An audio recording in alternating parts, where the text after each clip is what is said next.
Hello guys, आज हम explain करने वाले हैं एक बहुत ही अच्छी फैंटेसी मूवी को जिसका नाम है पर्सी जैक्सन।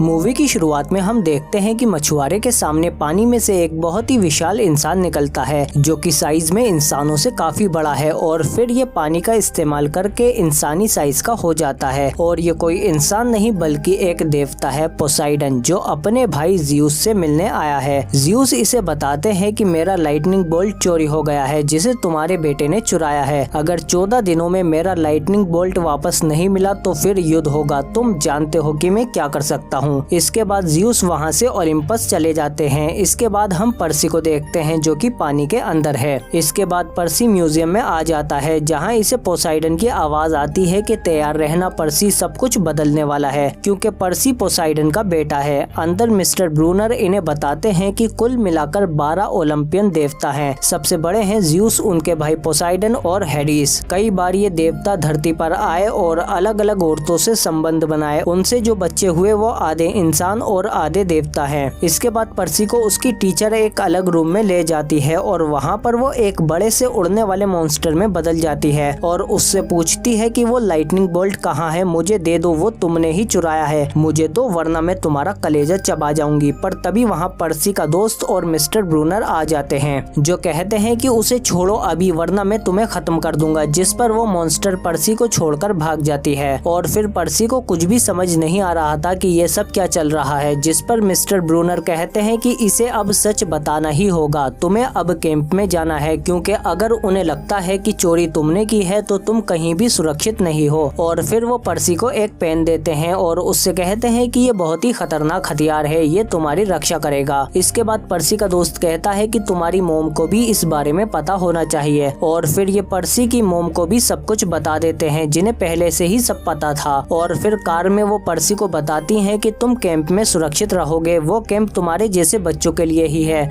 इसके बाद वो पर्सी को बताती हैं कि तुम्हारे पिता पोसाइडन हैं, वो तुम्हें बहुत प्यार करते हैं पर तुम्हें छोड़कर जाना उनकी मजबूरी थी। तभी इनकी गाड़ी के सामने एक गाय आकर गिरती है जिससे इनकी गाड़ी पलट जाती है और फिर इनकी तरफ वो मॉन्स्टर बढ़ने लगते हैं। पर्सी देखता है कि ग्रोवर लंगड़ा नहीं है बल्कि ये आधा बकरा है और फिर ये लोग वहाँ से जान बचाकर भागते हैं। मॉन्स्टर इनके ऊपर एक गाड़ी फेंकता है पर आखिरकार ये लोग कैंप तक पहुँच जाते हैं, पर इसकी माँ अंदर नहीं जा सकती क्योंकि वो एक इंसान है।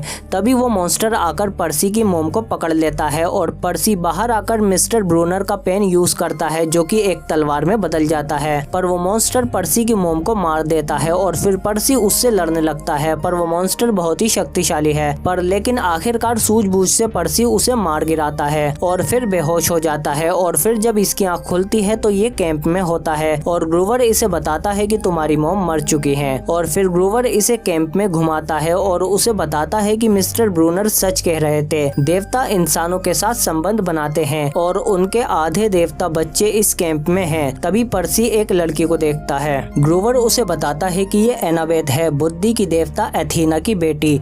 इसके बाद ग्रूवर इसे एक जगह पर लाता है जहाँ आधे इंसान और आधे घोड़े दौड़ रहे होते हैं जिनमें मिस्टर ब्रूनर भी हैं। इसके बाद ये पर्सी को उसका घर दिखाते हैं और बताते हैं कि ये तुम्हारे पिताजी ने तुम्हारे लिए ही बनवाया था। ज़्यूस और हेडिस से तुम्हारी जान को खतरा है, सबको लगता है कि वो लाइटनिंग बोल्ट तुमने चुराया है, इसीलिए तुम्हें यहाँ रुककर अपनी रक्षा करना सीखना होगा। अगर देवताओं के बीच युद्ध हुआ तो ये जमीन फटेगी, पहाड़ गिरेंगे और ये दुनिया खत्म हो जाएगी। इसके बाद मिस्टर ब्रूनर सबको पर्सी से इंट्रोड्यूस कराते हैं और फिर पर्सी एक ब्लू टीम में शामिल हो जाता है और एनाबेथ रेड टीम में है। मिस्टर ब्रूनर बताते हैं कि जो भी दूसरी टीम का झंडा लाएगा वो टीम जीत जाएगी और फिर इनका ये खेल शुरू हो जाता है। पर्सी को ये सब कुछ असली जंग जैसा लगता है क्योंकि ये लोग गेम को लेकर बहुत ही सीरियस हैं और एक दूसरे को जख्मी करने से भी कतरा नहीं रहे हैं। पर्सी देखता है कि उससे तो लड़ना आता है और ये अपने आप ही लड़ना सीखता जा रहा है और फिर ये झंडा ढूंढता हुआ पानी के पास आ जाता है जहाँ इसे रेड टीम का झंडा दिख जाता है।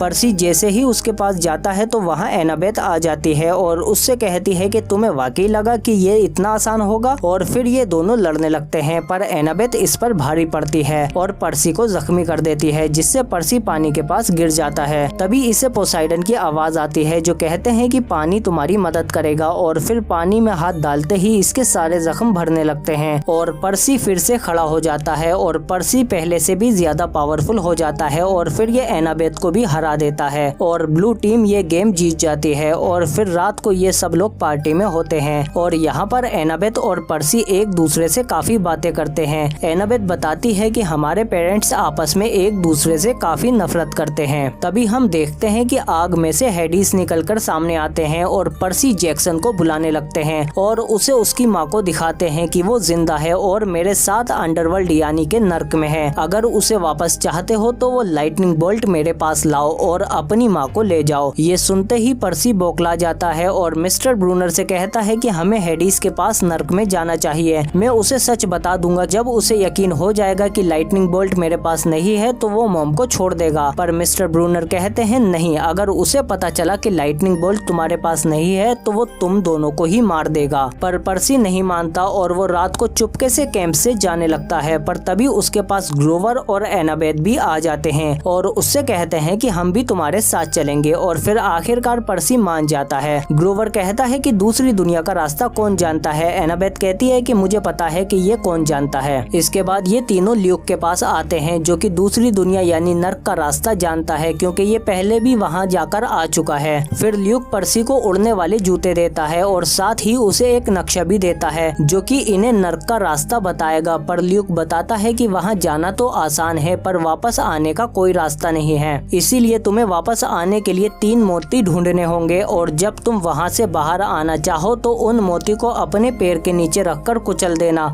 और अपने मन में उस जगह के बारे में सोचना जहाँ तुम जाना चाहते हो। और फिर ल्यूक पर्सी को अपनी ढाल भी दे देता है कि ये तुम्हारे काम आएगी। इसके बाद ये तीनों उस पहले मोती को ढूंढते हुए एक जगह पर आते हैं। अंदर इन्हें कुछ सोने के सिक्के मिलते हैं जिन्हें पर्सी अपने पास रख लेता है और फिर ये तीनों अलग अलग उस मोती को ढूंढने लगते हैं। यहाँ चारों तरफ सिर्फ पत्थर की मूर्तियां ही हैं। तभी एनाबेथ के पास एक लेडी आती है कि मेरी मदद करो, हम यहाँ रास्ता पूछने के लिए रुके थे। तभी ग्रोवर समझ जाता है कि ये मेड्यूसा का घर है और फिर वो पर्सी को भी ये सब कुछ बता देता है और फिर ये दोनों एनाबेथ को ढूंढने लगते हैं। तभी एनाबेथ के सामने मेड्यूसा आ जाती है जिसकी आंखों में देखते ही कोई भी पत्थर का बन जाता है और फिर मेड्यूसा अपना चश्मा उतार देती है पर ये दोनों आंखें बंद कर लेते हैं। लेकिन मेड्यूसा कहती है कि नजरें चुराना बहुत बुरी बात है, मेरी तरफ देखो। तभी वो लेडी अपनी आंखें खोल लेती है और मेड्यूसा की आंखों में देखते ही पत्थर बन जाती है। इसके बाद वो एनाबेथ को आंखें खोलने के लिए उकसाती है पर तभी पर्सी इसका ध्यान अपनी ओर खींच लेता है और फिर मेड्यूसा उसके पीछे जाने लगती है। कुछ देर बाद वो इसे मूर्ति के पीछे छिपा हुआ देख लेती है और कहती है कि पोसाइडन के बेटे मैं तुम्हारे डेट को डेट कर चुकी हूँ। और फिर ये पर्सी को पकड़ लेती है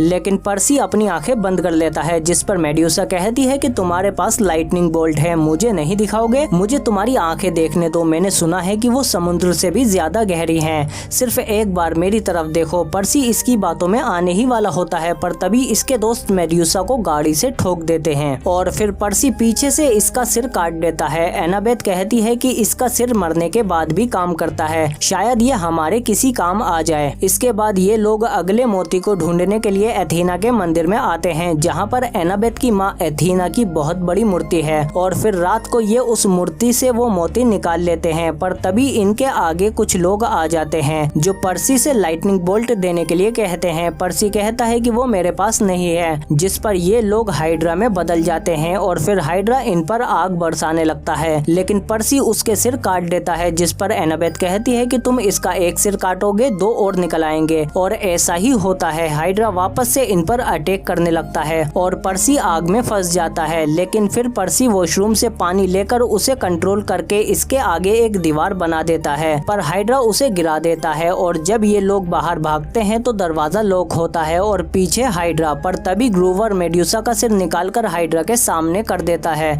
जिसकी आंखों में देखते ही हाइड्रा भी पत्थर का बन जाता है। इसके बाद इन्हें अगला मोती एक कैसीनो में मिलता है और ये वहाँ जाकर वो मोती भी चुरा लेते हैं और फिर नक्शा इन्हें नर्क जाने का रास्ता दिखाता है जो कि हॉलीवुड में है। और फिर जब पर्सी वहाँ पर लिखा हुआ कुछ पढ़ता है तो वो दरवाजा खुल जाता है और इनके अंदर जाते ही वो दरवाजा बंद हो जाता है। अंदर इन्हें एक नाव के साथ नाविक मिलता है। ये उससे अंदर नर्क में ले जाने को कहते हैं पर नाविक कहता है कि मैं सिर्फ मुर्दों को ही ले जाता हूँ तो पहले मरकर आओ। लेकिन ग्रोवर उसे कुछ पैसे देता है जिसे ये नाविक जला देता है। इसके बाद पर्सी उसे सोने के वही सिक्के देता है जिससे ये नाविक इन्हें अंदर नर्क में ले जाता है और अंदर हम देखते हैं कि चारों तरफ सिर्फ आग ही आग है और फिर ये लोग अंदर आ जाते हैं जहाँ इन्हें हेडिस की वाइफ मिलती है जो इन्हें हेडिस के पास ले आती है। और फिर हेडिस पर्सी से कहता है कि मुझे वो लाइटनिंग बोल्ट दो ताकि मैं अपने दोनों भाइयों को हराकर नया राजा बन जाऊं देवताओं का। पर पर्सी कहता है कि मेरे पास वो लाइटनिंग बोल्ट नहीं है, जिस पर हेडिस कहता है कि मैं तुम्हें क्या बेवकूफ दिखता हूँ, मुझे वो लाइटनिंग बोल्ट दो या अपनी माँ को अलविदा कहो। और फिर वो एक जार को तोड़कर उसकी माँ को बाहर निकालता है, जिसे देखकर पर्सी वो ढाल छोड़कर अपनी माँ के पास चला जाता है। और फिर हम देखते हैं कि वो लाइटनिंग बोल्ट ल्यूक की ढाल में ही छिपी हुई थी,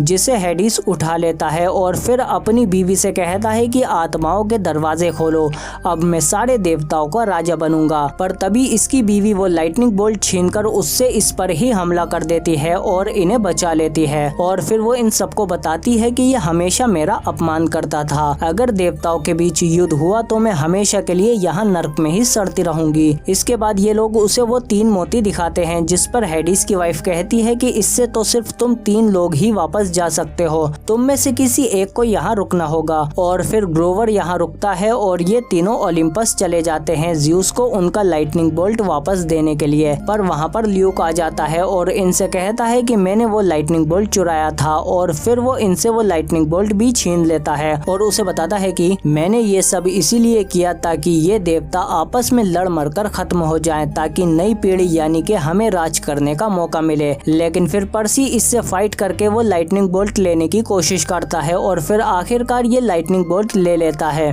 लेकिन ल्यूक इसके उड़ने वाले जूते का एक पंख काट देता है और फिर पर्सी एक छत पर आकर गिर जाता है। ल्यूक के पास फिर से वो लाइटनिंग बोल्ट वापस आ जाती है, पर यहाँ पर पानी की बड़ी बड़ी टंकियां थीं, जिनका इस्तेमाल करके पर्सी इसे पानी की मदद से हरा देता है। और फिर वो लाइटनिंग बोल्ट लेकर ओलिम्पस में आ जाता है, जहाँ पर ज़्यूस बस जंग शुरू ही करने वाले थे।